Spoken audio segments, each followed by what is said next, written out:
السلام عليكم ورحمة الله وبركاته. أعوذ بالله من الشيطان الرجيم. بسم الله الرحمن الرحيم. الحمد لله رب العالمين والعاقبة للمتقين والصلاة والسلام على رسوله الأمين وعلى آله وصحبه أجمعين. ഇന്ന് ആയത്ത് ഓതാത്തത് സൂറത്തുൽ കഹ്ഫിലെ നമ്മൾ തൊട്ടടുത്ത ആയത്തിൽ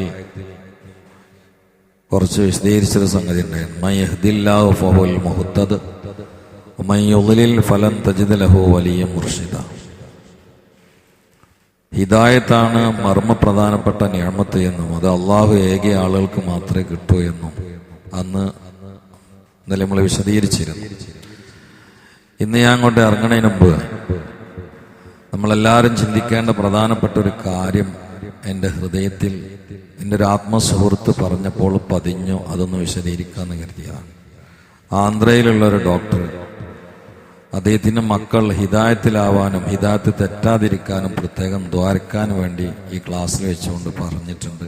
ഞാൻ നേരിട്ട് പരിചയമുള്ള ഡോക്ടറല്ല, പക്ഷേ ഈ ക്ലാസ്സിലുള്ള ഒരു ആത്മസുഹൃത്ത്, എൻ്റെ ജ്യേഷ്ഠനെ പോലെ കുടുംബത്തിലൊരംഗത്തെ പോലെ കരുതുന്ന സുഹൃത്ത് ആ ഡോക്ടർ പറഞ്ഞേൽപ്പിച്ച കാര്യം എന്നെ അറിയിച്ചപ്പോൾ ഞാൻ അദ്ദേഹത്തിൻ്റെ കൈ പിടിച്ചിട്ട് ആദ്യമായിട്ട് തോരുന്നപ്പോൾ എന്നെ ഇങ്ങളെയും അവരെ മക്കളൊക്കെ അള്ളാഹു നന്നാക്കട്ടെ എന്നാ തോരുന്നത്. കാരണം നമ്മളെല്ലാവരും ഒരു കാര്യമാണുള്ളത്.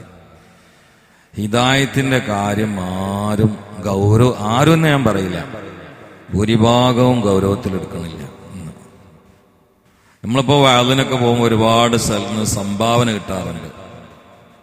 പള്ളി ഉണ്ടാക്കാനും മദ്രസ ഉണ്ടാക്കാനും അല്ലെങ്കിൽ വഅദ് പരിപാടിന്റെ ഫണ്ടിലേക്കൊക്കെ സംഭാവന തരലുണ്ട്. ചിലപ്പോൾ 100, 70, 80 അതിലപ്പുറമൊക്കെ സംഭാവന ലിസ്റ്റ് വരുമ്പോൾ ഒരൊറ്റ ലിസ്റ്റിൽ പോലും ഹിദായത്തിൽ ജീവിച്ച് ഹിദായത്തിൽ മരിക്കാൻ ഒരു 10 ഉറുപ്പ്യ എന്നിട്ട് കിട്ടുന്നില്ല. അങ്ങനെ ഉണ്ടല്ലോ. ഇതാ മദ്രസ ഉണ്ടാകണേക്കിലേക്ക് ഒരു 16 ഉറുപ്പ്യ. എന്താ ലക്ഷ്യം? എനിക്കും കുട്ടികൾക്ക് ഹിദായത്തിൽ ജീവിച്ച് മരിക്കണം. കാണില്ല, ഒക്കെ അമ്മായിമാന്റെ കാലുവേദന, വല്യമ്മാന്റെ ഊരവേദന, അളിയങ്കാക്ക് ജോലി കിട്ടാന്, ശമ്പളം കൂട്ടി കിട്ടാന്, ഇതൊക്കെ നല്ല തന്നെയാണ്.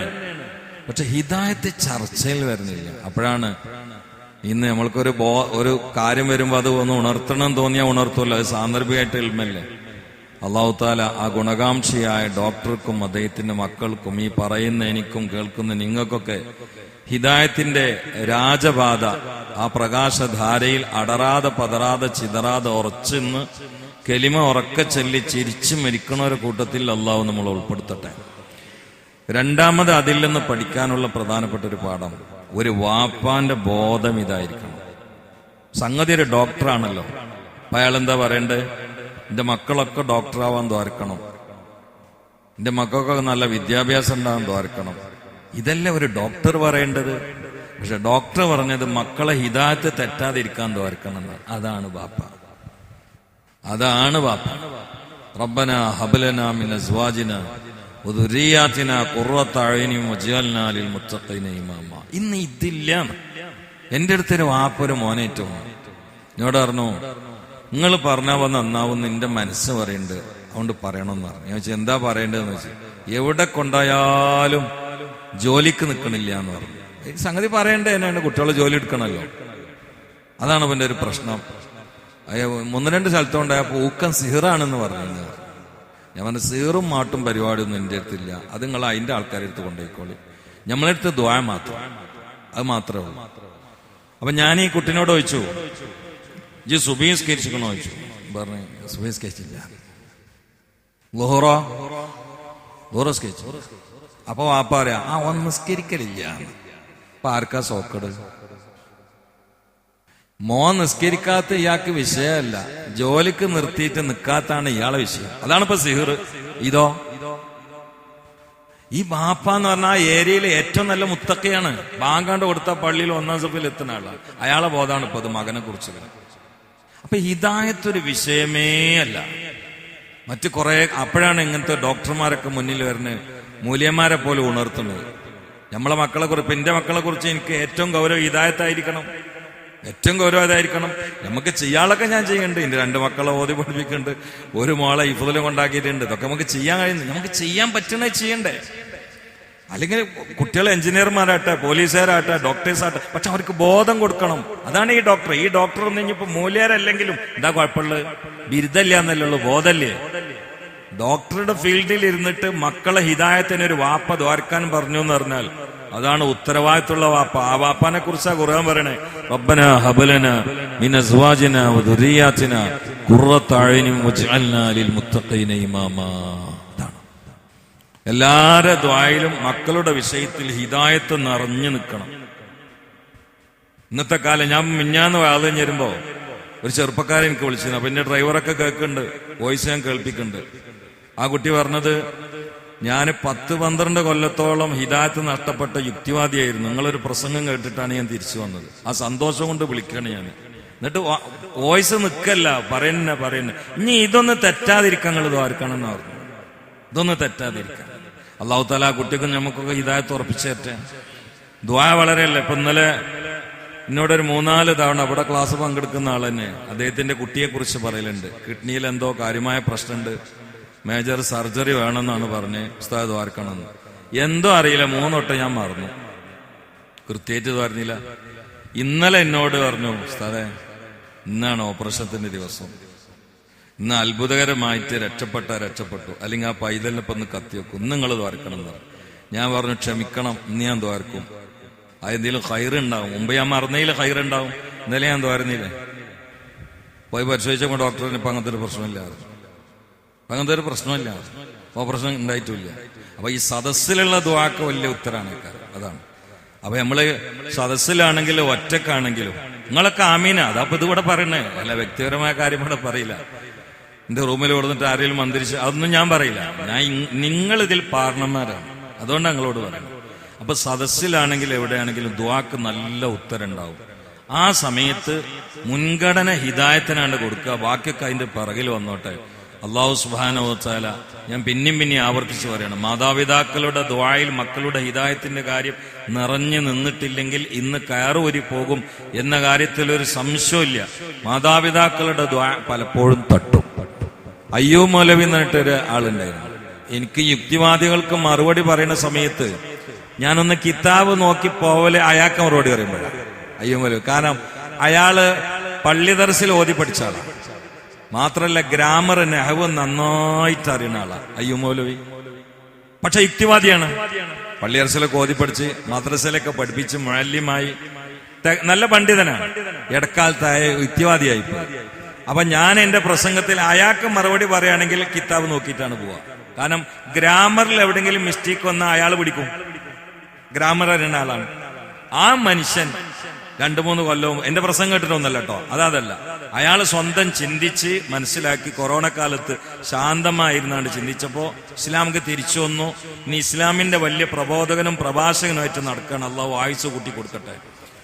അയാൾ അതിനൊരു കാരണം പറഞ്ഞു. അയാളിങ്ങനെ ഇസ്ലാമിക്ക് തിരിച്ചു വന്നിട്ട് പ്രസംഗം നടത്തുന്ന സമയത്ത് തിരിച്ചു വരാനുള്ള കാരണങ്ങളിൽ അയാൾ ഒന്ന് പറഞ്ഞത് എന്റെ ഉമ്മാന്റെ ദുആയാണ്. അതാണ് അത് പറയാനത് പറഞ്ഞു. എന്റെ ഉമ്മ എന്റെ നാട്ടിൽ ഏത് വയലുണ്ടെങ്കിലും മജ്ലിസിക്ക് ഒരു സംഖ്യ കൊടുത്താക്കി. എനിക്ക് ഓർമ്മയുണ്ട്, ഞമ്മക്കും കിട്ടിക്കണം. ഞമ്മക്കല്ല അവിടെ കൊടുക്കാനുള്ള പൈസ. എന്നിട്ട് എന്താ, മോനെ ഹിദായത്തേക്ക് വരാൻ വേണ്ടി ദ്വാരക്കണം. ഇത് കാണുന്ന ഉസ്താദ്മാരോട് മുഴുവനും സംഖ്യ കൊടുത്ത് പറയിപ്പിച്ച് സ്വകാര്യ ദ്വായിൽ നിറഞ്ഞു നിന്ന് ആ ഉമ്മാന്റെ കണ്ണീരോടെയുള്ള പ്രാർത്ഥനയാണ് ഞാൻ 2ാമത് ഹിദായത്തിലേക്ക് തിരിച്ചു വരാനെന്ന് അയ്യൂബ് മൗലവി പറയുമ്പോ അതിലൊരു പാടുണ്ട്. നമ്മുടെ മാതാപിതാക്കൾ, നമ്മളിതിലൊക്കെ ഒരുപാട് വാപ്പാരുണ്ടല്ലോ, മക്കളുടെ വിഷയത്തിൽ എപ്പോഴും ഇന്നത്തെ കാലത്ത് പ്രത്യേകിച്ച് പടച്ചോനെ ഇന്നെ കുട്ടികളെ, ഭാര്യനെ, കുട്ടികളെ എല്ലാരെയും ഹിദായത്തിലായി ജീവിപ്പിച്ച് ഹിദായത്തിലായി മരിപ്പിക്കണേയും ദ്വാരക്കണം. ഇല്ലെങ്കിൽ അപകടല്ലേ. നഷ്ടപ്പെട്ടാൽ കഷ്ടപ്പെടുന്ന ഒറ്റ നിയമത്തുള്ളത് ഹിദായത്തല്ലേ. മറ്റേതെങ്കിലും ഒന്ന് നഷ്ടപ്പെട്ടാൽ നാളെ നരകത്തിൽ കഷ്ടപ്പെടില്ലല്ലോ. എന്ത് നഷ്ടപ്പെട്ടാലാ കഷ്ടപ്പെടല്? ഒന്ന് ആരോഗ്യം പോയാൽ നരകത്ത് പോവോ? മക്കള് മരിച്ചാൽ നരകത്ത് പോവോ? പൈസ പോയാൽ നരകത്ത് പോവോ? ഇപ്പൊ ഭൂമി ഉൽക്കത്തിൽ വീട് അങ്ങോട്ട് പൊളിഞ്ഞാടി നരകത്ത് പോവോ? പോവൂല. ഇന്നലെ അവിടെ ഭൂമി ഉൽങ്ങിന്നോ? നിങ്ങൾക്ക് ആർക്കെങ്കിലും പറയിൽ എന്തെങ്കിലും തോന്നിയെന്നോ? ഒരു കുലുക്കള്ളായി തോന്നി ഇന്നലെ രാത്രി? അതെനിക്ക് തോന്നിയതാ. ഒരു 2:30 മണിക്ക് രാത്രി. ഇന്നലല്ല മിഞ്ഞാന്ന്. എനിക്ക് ഇന്നലല്ല മിഞ്ഞാന്ന്. ഇന്നിപ്പോ രാത്രിയല്ല ഇന്നലെ അങ്ങനെ പറഞ്ഞു ഇല്ലല്ലേ? എന്നാ ഞാൻ പറഞ്ഞ് പ്രചരിപ്പിക്കാൻ നിൽക്കണ്ട. എനിക്ക് എന്റെ റൂമൊന്ന് കുലുങ്ങിയായിരുന്നു തോന്നി. അപ്പൊ ഞാൻ ശരീഫ് അഷ്റഫിനെ വിളിച്ച് അവനവന് ഞാൻ വന്നാലും അറിയാത്ത കുറെ ആൾക്കാരെ കൂട്ടത്ത് അല്ല ഉറക്കം എന്ന് പറഞ്ഞാൽ അങ്ങനെ തന്നെയാണ്. പിന്നെ ഉറങ്ങാനില്ല ഉണ്ട്. അയാളെ കുറവൊന്നുമല്ല, അറിയില്ല. അങ്ങനെ ഉണ്ടാവുന്ന ചിലപ്പോ അതായിരിക്കും. അപ്പൊ ചെറുതായിട്ട് ഏതായാലും കുലുങ്ങിക്കണ എന്താന്നുള്ള പോലെ ഞാൻ പറഞ്ഞിട്ട് നല്ല പുത്തൂര് കുലുങ്ങിക്കണെന്നിട്ട് ആർക്കും കൊടുക്കാൻ നിൽക്കണ്ടോ. ഞാൻ അത് നിങ്ങളോട് ചോദിച്ചത്, എനിക്കറിയില്ല. ഏതായാലും ആവട്ടെ. അപ്പോ മാതാപിതാക്കളുടെ ദുആ പറഞ്ഞാണ്. മാതാപിതാക്കളുടെ ദുആ വല്ലാത്ത ദുആ ഹിദായത്ത് നിലനിർത്താൻ വലിയ അമലാണ് എന്നതുകൊണ്ടാണ് ഫാത്തിഹയിൽ ദുആ വന്നത്. ഇഹ്ദിന സിറാത്തൽ മുസ്തഖീം. അതൊരു ദുആയാണ്. ഫാത്തിഹയ്ക്ക് പല പേരുകളിൽ ഒരു പേരാണ് സൂറത്തു തഅലീമിൽ മസല. എങ്ങനെയാണ് ദ്വാരക്കേണ്ടത് എന്ന ഗുണപാഠങ്ങൾ ഉൾക്കൊള്ളിപ്പിച്ച സൂറത്ത് എന്നാണ് അതിന്റെ അർത്ഥം. അപ്പൊ അള്ളാഹിനെ കുറെ അങ്ങോട്ട് പുകഴ്ത്തി അള്ളാഹിൽ അങ്ങോട്ട് ആ വ്യക്തിത്വ പ്രഭാവത്തിൽ അള്ളാഹിന്റെ ആസ്തിക്യത്തിന്റെ കൂവത്തിൽ മനസ്സ് ലയിച്ച് വീണുകൊണ്ട് മനുഷ്യൻ പറയാണ് ഇഹ്ദിന സിറാത്തൽ മുസ്തഖീം. ഇത് 17 തവണയാണ് ആവർത്തിക്കേണ്ടതുള്ളത്. കാരണം 5 വക്ത നിസ്കാരത്തിന്റെ റക്കാത്തുകളുടെ എണ്ണം 17ആണ്. ഈ 17 റക്കാത്തിലും ഓതൽ ബാധ്യതയുള്ള ഒറ്റ സൂറത്തേ ഉള്ളൂ, സൂറത്തുൽ ഫാത്തിഹയാണ്. ഇഹ്ദിന സിറാത്തൽ മുസ്തഖീം. അത് ഇന്ന് സൂറത്തുൽ ഫാത്തിഹയിൽ മാത്രമല്ല, എല്ലാ ദുആയിലും നമ്മുടെയും മക്കളുടെയും നമ്മുമായി ബന്ധപ്പെട്ടവരുടെയും ഹിദായത്തിന്റെ കാര്യം ശക്തമായും ആത്മാർത്ഥമായും നിതാന്തമായും ആവർത്തിച്ചും ദുആയിൽ നിറഞ്ഞിക്കണം. അള്ളാഹു ഹിദായത്തിലായി ജീവിപ്പിച്ച് ഹിദായത്തിലായി മരിക്കണ കൂട്ടത്തിൽ അള്ളാഹു ഉൾപ്പെടുത്തട്ടെ. വസ്വാസുകൾ സുനാമിയായി വരുന്ന കാലമാണ്. ഇപ്പൊ കണ്ടോ നിങ്ങള്, ലണ്ടനിൽ പോയിട്ട് ഒരു ചങ്ങായി പറഞ്ഞു ഖുർആനില് മോളെ കല്യാണം കഴിക്കാന്നുണ്ട്, ഇല്ലാന്നുണ്ടെങ്കിൽ മാപ്പ് പറയുമെന്ന് പറഞ്ഞു. ഈ സെക്കൻഡ് വരെ മാപ്പ് പറഞ്ഞു. തിരിച്ചു വന്നിട്ട് എന്താ ചെയ്തത്? അത് മറച്ചു പിടിക്കാൻ വേണ്ടി കുറെ ഞൊണ്ടിന്യായങ്ങൾ അത് അവിടെ ഉണ്ട്. എവിടില്ല. അതാണ് ഹിദായത്ത് നഷ്ടപ്പെട്ടാൽ എന്ത് മിമിക്രി നാടകം ഉണ്ടാക്കാൻ കഴിയും, ജനങ്ങളെ കബളിപ്പിക്കാൻ. എന്നിട്ട് അതിൽ വീണിയില്ലേ കുറെ ആൾക്കാര്, അയാൾ പറഞ്ഞു ശരിയാണെന്നിട്ട് എന്ത് ശരിയാണെന്നായി പറഞ്ഞു. അപ്പൊ ഹിദായത്തിന്റെ പ്രകാശബോധം പോയാൽ പിന്നെ എവിടേക്കാണ് കാട് കയറുകയെന്ന് പറയാൻ പറ്റില്ല. ഒരു ക്രിസ്ത്യൻ ചെറുപ്പക്കാരൻ അയാൾ ഇസ്ലാമെന്ന് നന്ദി ദാറുസലാമിൽ പഠിച്ചുകൊണ്ടിരിക്കുമ്പോ അവിടുത്തെ പ്രിൻസിപ്പൾ സയ്യിദ് ജിഫ്രി തങ്ങൾ പിടിച്ച് പുറത്താക്കിയാണ് കളവ് പറഞ്ഞിട്ട്. എന്നിട്ട് ആളെ പിന്നെ ക്രിസ്ത്യാനിയായി, പാതിരിയായിട്ട് അയാൾ ആദ്യം നടത്തിയ പ്രസംഗം എന്താണ്? അത് ചിന്തിച്ചു നോക്കി. പൊട്ടപ്പോയത്തം. പക്ഷെ ഇത് പൊട്ടപ്പോയത്താണെന്ന് ആർക്കും മനസ്സിലാകുന്നില്ല. അതാണ് ഹിദായത്തിന്റെ സത്യധാരാ നനവ്. ആ ഒരു തൗഫീഖിന്റെ പ്രകാശം ഹൃദയത്തിലില്ലെങ്കിൽ എന്താണ് ഹക്ക് എന്താണ് ബാത്തില് എന്ന് മനസ്സിലാവില്ല. അവിടെ ഇന്നത്തെ കാലത്ത് ലാ ഇലാഹ ഇല്ലല്ലാഹ് എന്നതിന്റെ ഗ്രൗണ്ടിൽ നിന്ന് പുറത്തു പോകാതിരിക്കാൻ നന്നായിട്ട് ദ്വാരക്കണം. അള്ളാഹു നമുക്കൊക്കെ ഹിദായത്ത് ഉറപ്പിച്ചേറ്റെ. പ്രത്യേകിച്ച് മാതാപിതാക്കൾ മക്കളുടെ കാര്യമൊക്കെ കാറൂരി വിടരുത്. കയ്യിൽ മൊബൈല്, തൊടന്റെ അടുക്കൽ ബുള്ളറ്റ്, കഴിഞ്ഞ കാര്യം. എന്നതാണ് കൈവെള്ളയിൽ മൊബൈല്, തൊടന്റെ അടുക്കൽ ബൈക്ക്, പാതിരാവ് പകല്, കീറിയ പാന്റ്, പാറിയ മുടി, ആചാര മോനും. ഇതല്ല ഇന്നത്തെ കാലം. ഇവിടെ നമുക്കൊരു കുളത്തില്ലെങ്കിൽ കുട്ടികൾ തെറിച്ചു, ലിങ്ക് പൊട്ടിപ്പോവും. പിന്നെ എവിടെ എത്തുമെന്ന് പറയാൻ പറ്റില്ല. എവിടെ കൊണ്ടുപോയി പെൺകുട്ടികൾ വരെ അങ്ങനെയല്ലേ. ഇപ്പൊ എന്റെ അടുത്ത് പഠിക്കുന്ന ഒരു കുട്ടി, എന്റെ അടുത്ത് മുമ്പ് പഠിച്ചിരുന്ന ബിരുദധാരിയൊന്നുമല്ല, അവൻ ഇടക്കാലത്ത് ഗൾഫിലൊക്കെ പോയി. അസറുദ്ദീൻ എന്റെ പേര് അല്ലേ? അസറുദ്ദീൻ അല്ലേ പൊന്നാനിക്കാരൻ? ഓനെ പെണ്ണ് കാണാൻ പോയി. പെണ്ണിനൊക്കെ പറ്റി.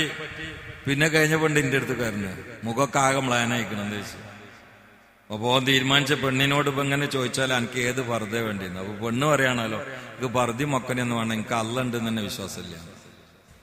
അങ്ങനെയുണ്ട്. പെൺകുട്ടി നിസ്കരിക്കണ വാപ്പാന്റെ മോളാണ്. പക്ഷെ ഈ മോള് കൈവിട്ട് പോയിട്ട് കയറൂരി പോയത് വാപ്പ അറിയിട്ടില്ല. കാരണം എന്താ? മൊബൈലാണ്. ഇതിലിങ്ങനെ നെക്കിയെടുക്കണോ ജാമിദാന്റെ പ്രസംഗം, മാടശ്ശേരിന്റെ പ്രസംഗം. മാടശ്ശേരി ഒരു പെൺകുട്ടി ഇല്ലേ, എന്താ പേര്? ജസ്ല. മനപ്പാടായിരുന്നു. ഞാൻ അങ്ങനെ തപ്പിയെടുക്കുമ്പോ തന്നെ അവിടുന്ന് ഭയങ്കര വച്ചില്ല. ജസ്ല കൊപ്പക്കാരനൊന്നല്ല കേട്ടോ, ഞാൻ തെറ്റിദ്ധരിക്കും. അപ്പൊ അത് ആണോ, ഇതൊക്കെ ഇങ്ങനെ കേൾക്കില്ലേ, കേട്ടിട്ട് പഠിച്ചാൻ വരാന്. യാ തമാശയില് കേട്ടാലും പ്രകാശം പോകും. അതാണ് കാരണം. ഇവരൊക്കെ ഈ ഭാഷയില് ഒരു വിഷമുണ്ട്. ആ പോയ ശമ്പള കയറുക പറയാൻ പറ്റില്ല. അത് കേൾക്കണ കുട്ടികൾ, പെൺകുട്ടികൾ ഇങ്ങനെ കേൾക്കണം. അപ്പൊ ഇസ്ലാമിനെ ചെറുതാക്കാണ്. ഞാൻ നിസ്കരിക്കുകയും ചെയ്യും.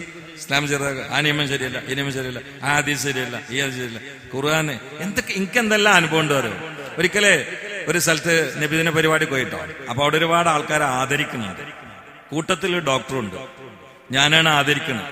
അപ്പൊ അയാൾക്ക് ഷാളിട്ടോത്ത് ഞാൻ ആദരിച്ച് ഭക്ഷണം കഴിക്കണമെത്തി ഞാൻ സംഘാടകരോട് വെച്ച്, ആ ഡോക്ടറെ അത് നിങ്ങളെ നാട്ടുകാരനാണോ എന്ന് വെച്ചു. നാട്ടുകാരനാണെന്ന് അറിയാം. ഞാൻ വെറുതെ ചോദിച്ചു, ഡോക്ടർ എന്താ പാട്? അപ്പൊ ഒരു ചിരിക്കുക. എന്താ നിങ്ങൾ ചിരിക്കണോ വെച്ച്.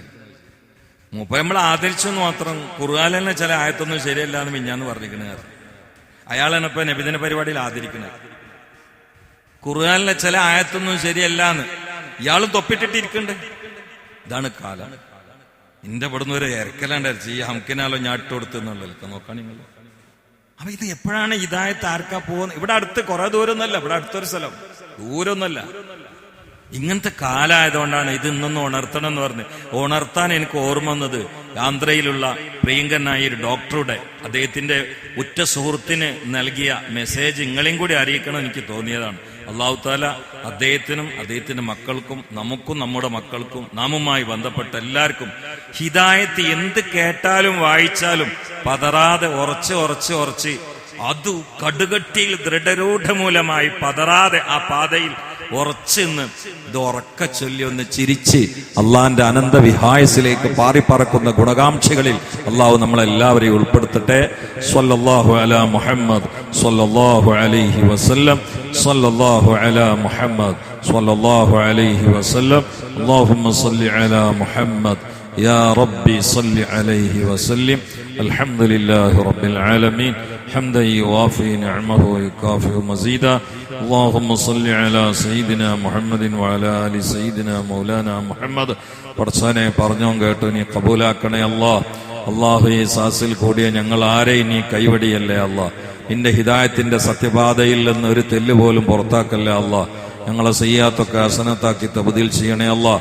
ഐബുകളൊക്കെ മറക്കണേ അല്ലാഹ്. രോഗങ്ങളൊക്കെ ശിഫയാക്കണേ അല്ലാഹ്. കടങ്ങളൊക്കെ വീട്ടണേ അല്ലാഹ്. ആരോഗ്യം നഷ്ടപ്പെട്ടവർക്ക് തിരിച്ചു കൊടുക്കണേ അല്ലാഹ്.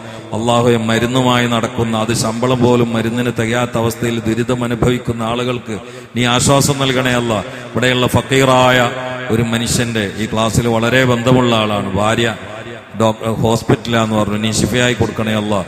സലാമത്തായി കൊടുക്കണേ അല്ലാഹ്. ജീവിതത്തിന്റെ രണ്ടറ്റം തമ്മിൽ കൂട്ടിമുട്ടിക്കാൻ വളരെ കഷ്ടപ്പെട്ട് പരിശ്രമിക്കുമ്പോൾ ഡോക്ടറെടുത്ത് 10,000-15,000 കൊടുക്കേണ്ട ഒരവസ്ഥ കൊടുത്ത് നീ തളർത്തല്ലേ അല്ലാഹ്. അള്ളാഹു കടത്തിൽ കൊടുക്കല്ലേ അല്ലാഹ്. കടക്കാരനായി ഞങ്ങളാരും മരിപ്പിക്കല്ലേ അല്ലാഹ്. പടച്ചോനെ, ദീനീ ദഅവത്തിന് വേണ്ടി ഉന്മേഷം നൽകുന്ന, സഹായിക്കുന്ന, സഹിക്കുന്ന, സേവിക്കുന്ന, സ്നേഹിക്കുന്ന, പ്രേരിപ്പിക്കുന്ന, കൂടെ നിൽക്കുന്ന, താങ്ങും തണലുമാകുന്ന എല്ലാവർക്കും നീ തിരിച്ചു കൊടുക്കണേ അല്ലാഹ്. ദുനിയാവും ആഖിറവും തുറന്നു കൊടുക്കണേ അല്ലാഹ്. കച്ചവടക്കാരുണ്ട്, അവർക്ക് ഖൈറും ബർക്കത്തും നൽകണേ അല്ലാഹ്. കൂലിപ്പണിക്കാരുണ്ട്, അവർക്ക് സലാമത്തും ഖൈറും കൊടുക്കണേ അല്ലാഹ്. അള്ളാഹു കൂലിപ്പണിക്കാർ, പ്രവാസികൾ, അള്ളാഹു നിന്റെ നിഅമത്തിന്റെ വാതായനങ്ങൾ തുറന്നു തരണേ അല്ലാഹ്. അള്ളാഹുവെ, ഈ പ്രളയ സമയത്ത് ഒരു പ്രശ്നത്തിലും പ്രയാസത്തിലും ദുരിതത്തിലും ദുരന്തത്തിലും പ്രകൃതി പ്രതിഭാസങ്ങളിലും ഞങ്ങൾ കഷ്ടപ്പെടുത്തല്ല അല്ലാഹ്. പെടുന്നതിനെ മരിപ്പിക്കല്ല അല്ലാഹ്. അള്ളാഹു പരിക്കേൽപ്പിക്കല്ല അല്ലാഹ്. ആക്സിഡന്റിലാക്കല്ല അല്ലാഹ്. അപകട മരണം വിധിക്കല്ല അല്ലാഹ്. ഒരുക്കമില്ലാത്ത മരണത്തിൽ പെടുത്തല്ല അല്ലാഹ്. ഈ സാസിൽ പങ്കെടുത്ത ഒരാളെയും കത്തിക്കാളുന്ന ബീഭത്സകമായ നരകത്തിൽ വിറകാക്കി കിടത്തല്ല അല്ലാ. ഞങ്ങളെ സന്തോഷദായകമായ ദിവസം മരണ ദിവസമാക്കണേ അല്ലാ.